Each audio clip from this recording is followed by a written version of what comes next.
Hey everyone, and welcome back. I'm David Adams. I'm the Grow Global Ambassador from Tennessee in the United States.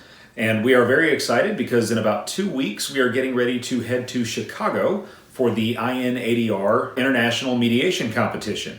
So we've had some responses to some previous videos. We've had some students send in requests asking some clarifying questions. So we just thought we would fire up a whole new series, get some other people to bring in some advice and see what we can do to help out. I wanted to expand on a question that was asked earlier. My previous video, we talked about no is not your counteroffer and why you need to expand on your no, explain your no, kind of explain why the no doesn't work for you and then use it to move forward. One of the questions that came up was, how important is it to offer a counteroffer at this time? When you're telling someone no, if you are using that appropriately and structuring it appropriately, that is the perfect time for a counteroffer because they've already shown, hey, look, this is something I'd like to give you. They're making the offer to you. You first are going to explain why you can't accept it, what it is that doesn't meet your needs, but that's a perfect time to start reframing their offer and see if there's a piece of it that you can use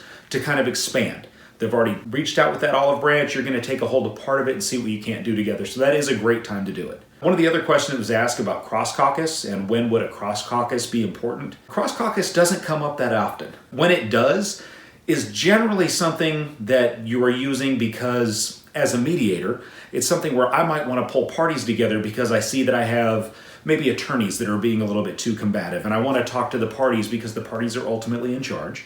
I want to talk to them and see if I can't get them to come a little bit closer without the outside influence. Or more than likely, I'm going to bring two attorneys together and kind of address those two attorneys and just get them to understand, look, you are both in charge of really coaching your client and I think you know what's in your client's best interest.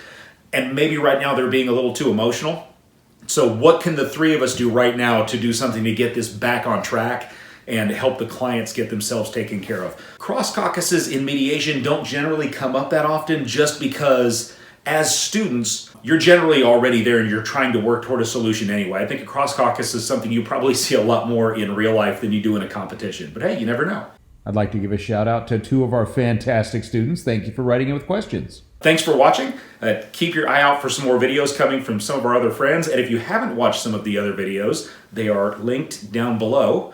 Don't forget to give us a thumbs up if you like the video, leave a comment if you've got some other questions, and don't forget to subscribe so that you will be tuned in for more mediation-related videos like these.